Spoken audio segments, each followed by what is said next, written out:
Hi guys, it's the 6th day that we haven't been able to skate, which means it's also Saturday, which is super odd for me. I don't know if anybody else out there is feeling like it's Saturday and we're not skating. Today's the first day I've actually felt kind of off and antsy because it's almost against the law for ice skating coaches to not work on a Saturday. I can't remember the last day I've been home on a Saturday and not at a skating competition. It's been forever. So I know a lot of you today might be the day you're starting to feel like you're missing skating. So we're gonna have a fun day today. It's more of not as much activity and more using your brain and your skating artistic side. So we're gonna do a program. Now what I'm gonna do is I'm gonna email or text you if you can see it, a layout of the rink, okay? And I kind of started to put it down. And we're gonna make a program. So on the top, it's backwards, I think, because of the camera. But you're gonna write your music, your level, how many elements you need for your level. And then this is just you can abbreviate what you write in there, just as long as you remember it. There is a technical abbreviation. I use some of them. I don't use all of them because it's just, some things just make more sense to me, like, you know, the way you would abbreviate a flying camel, you know. Some people would want to write all flying camel all out, but I just put FC, you know. So you can do it however you want for that. When you get to IJS, my IJS skaters are probably going to be better at this because you guys already see what the technical abbreviations are. So I use some of those I don't, because stuff like Ina Bauer, I want to remember there's Nina Bauer here, but that isn't really being judged as a technical element, so they're not going to abbreviate it. That's just your component stuff. So for my lower levels, if you need to just write scratch spin, if that's what you know, then you'll do that. But I will explain some of the stuff for the higher levels too in this. It all depends on your level, what you need. Go by the program you're doing now. So if somebody is like a free skate 3, let's say, and you know you have the mohawks where you have to change and go the other way, mohawks, right? Make sure you're putting those in. And then you know you have a loop jump, so do your loop jump. But if you're a higher level, like let's say you're juvenile, and in juvenile you have a little bit more freedom. They don't really tell you what to do, but you know what you're working on. So if you have a double axel, don't use your program, okay? You have to do this completely creative. You have to start it yourself. I don't even care if you literally just do a front pull and you step and do something and do a double axel. If you think that would look cool, you put that in your program, even though that probably wouldn't work. But this is for you. You need to do this for you. So you're gonna try whatever you want to do and put in there and see if it works. And then maybe try it when you get back to the rink and just kind of see, hey, I do like how that 3-turn works there, or I'd rather do a bracket here, or whatever. The hardest part probably for you guys is going to be the step sequence. You're going to kind of have to step it out and know, okay, if I'm on my left here, I'm going to need to step here to my right to make that work. Don't just start writing down mohawk, loop, bracket, twizzle. Like, you need to make sure it's on the right foot and abbreviate it correctly so you remember, like right inside. So that would be RI for that, so you can remember. But this helps, this little map, so make sure you put where you want to start your program, okay? And like I just have a start here, and then I just do a glide, and then I made up some arm movements. I don't need to write down exactly, pull the arm directly over your head. Just put, you're using your arms too. Then I did a stop, turn backwards to glide. This is just a front upright to back upright. And then a glide crossovers into a Lutz. And then this is a falling leaf out of my Lutz. And then these are just cross rolls into a step sequence. That's just as far as I've gotten on this, okay? So for this would probably be, back in the day, a freestyle 3 ISI program with a Lutz in there. Can make it a half Lutz, then it'd be more official. This isn't a real program. So I want you guys to use what's in your program. So, if you're doing juvenile and okay, I need 2 spins. How am I going to get those 2 spins to be something that will be of my level? How do I get a level 4? You can look this stuff up online. I'll also send you the code of values with this. For my people that aren't IJS, they're going to be like, what? So I'll send you this, and I'll also send you the code of values and how they abbreviate things and what they are worth. You can kind of figure it out. If you see a C, you're like, oh, that's a combo spin. If you see a F, that's a flying spin. You can kind of figure it out. But if you're trying to get a level 4 spin, you're going to want to make sure you don't get a V. So you're going to need the upright position, which is like a layback, okay? Or, you know, anything where you lift your leg up to the side. That's an upright also, which is really ugly.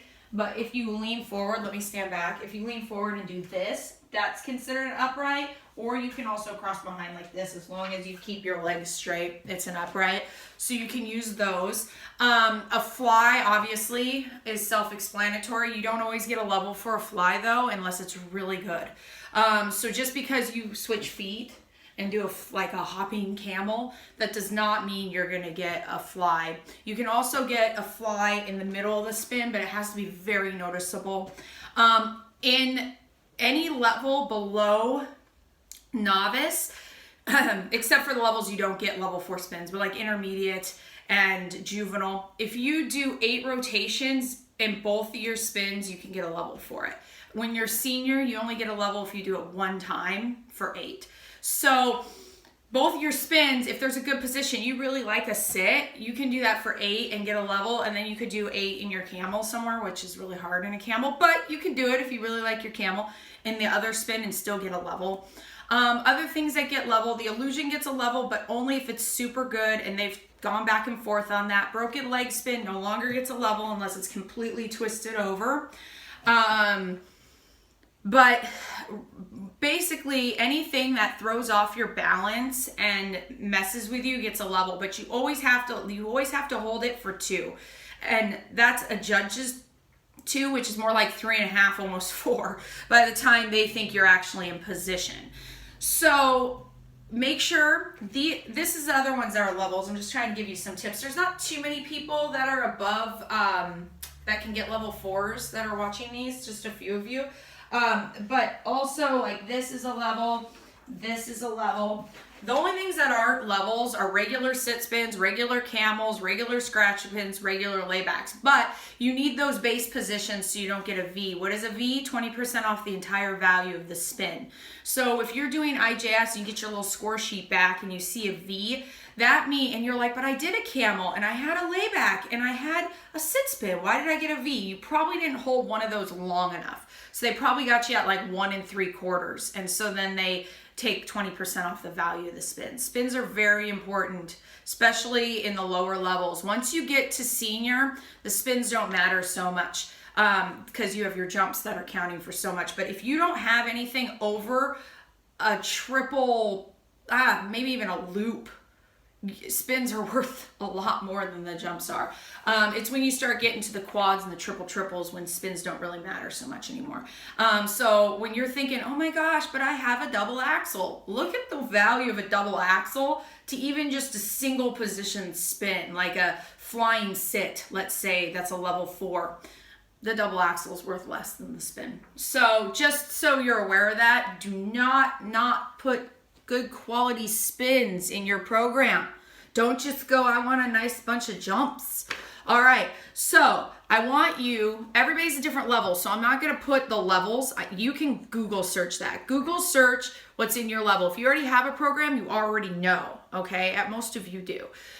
Google search what's a well-rounded, intermediate program or a well-rounded, non-test program. Now, if you're in the basic levels, all you have to do is go on there and you'll see the elements. It's pretty easy. Any competition will say what's in the basic levels because everybody does the same thing. So with the lower levels, it's pretty easy. You already know your elements, so you just need to map them out where you want them to be, okay? For the higher levels, you have to really think, and you have to go, okay, I could do this spin, but the other spin's better, and it's about quality over quantity, okay? So the better the quality of your elements, put those in. Don't put in stuff that is like, okay, right? So look that up. Also make sure that you're looking up what you can and cannot do, because some levels you can't do certain things in them. And in the basic skills levels, you can't do anything above your level, but there is things you can do like hold the leg spirals and things that are not listed. So make sure you're looking that up. If you have any questions, remember, you can always email me. So I want you to map this out, write it all down. Once you do that, you're gonna walk through the program on the ice, or on the floor, okay? So let's say you have like a pull forward, you'll do your pull, you'll do your glide, you have a flying camel, make sure you get nice crossovers, come around, fly through. If you have furniture, watch out and don't kick the furniture, all right? And then count. So you're like, okay, how long were my rotations? And then count the rotations before you switch, okay? Make sure we're getting all that in. Add a little bit of flair. Pick music you would not normally pick, okay? And choreograph it to a length that you are. So you could even pick old music from like your past and you're like, how would I have done it different than Coach Elaine did? And you can do that, but don't pick something that's like normally familiar. Like if you're gonna pick something new, pick something that's like, okay, I never would skate to Everybody Dance Now, you know, something like that, and just be really, really creative, okay? I want you to do a technical program because I want you to think about the elements. I don't want you to do showcase yet. After you do a good technical program and write that all down, if you want to do a showcase program, you have to email me that so I know you did your technical first and then you can do a showcase program, because that's kind of how I roll. You got to get your technical out of the way first, and then once your technical is good, then you're allowed to have a showcase program. Unless we're trying to focus on showcase, because everybody has their different goals. If showcase is your goal, do your showcase program. But if technical is your goal, you have to do that first, okay? I don't have any pair skaters in here, so it's a little easier to write that down, or ice dancers. It's a little harder when you have two people and you have to write that down. That's a whole different situation. So for now, I want you to do that. And then I want you to make sure that you look up what's in your program, okay? Make sure it's right. Oh, add spirals, add spread eagles, add Ina Bowers, add hydroplanes. I don't just want to see jump, jump, spin, spin. Okay, not just jump, jump, spin, spin. You have to have other stuff in there, okay? And then work on it off ice on your own, and then maybe try it on ice when you get back if you want to, certain things, to see if it worked, to see if you know how to choreograph into certain things. Just go, oh, this works. Oh, good. Maybe I could use that down the road. So this will just be something kind of fun that you can do. And then also too, I'm going to post a video on here of me when I was, I think I'm 9, but it was my very first showcase, and my mom, so I had a coach and she moved away. I loved her. She moved to Portland. I was like, oh, I'm so sad. So she hooked me up with this other coach that never showed up for practice. Like literally I would skate around and I'd be like, where is she? Like she would never come. So like I had like 2 lessons the entire time that I had her, in probably a few months. So I had signed up for a competition, technical and showcase. I had already done technicals before. I'd never done a showcase before, and my mom had made my costume. She paid for the sign up, and my coach never came. I never had a program. So we withdrew from the free skate, and my mom said, just go out there and do something. She's like, I spent all this money, just do it. So I was like, what do I do? So I had a prop that my mom made, and I had this beautiful dress, no program. So I just went out there and just totally won the whole thing, okay? So that's why I came to this, because I was like, you know, when I was 9, I choreographed my own program. It's not great. You'll see it, and you'll be like, that's totally how a 9-year-old would choreograph a program, but still not too bad. So I'll share that with you. It's kind of cheesy, okay? And then also, too, today, try and plant something. Like, even if it's just a little tiny herb garden, like try and plant something if you can. If you can get out. Obviously, if you don't have the supplies, don't. But try and plant something. Get ready for the new spring season. All right, so I hope you enjoy my cheesy 8 or 9-year-old Elaine video. And I can't wait to see the programs you guys think of. All right, bye.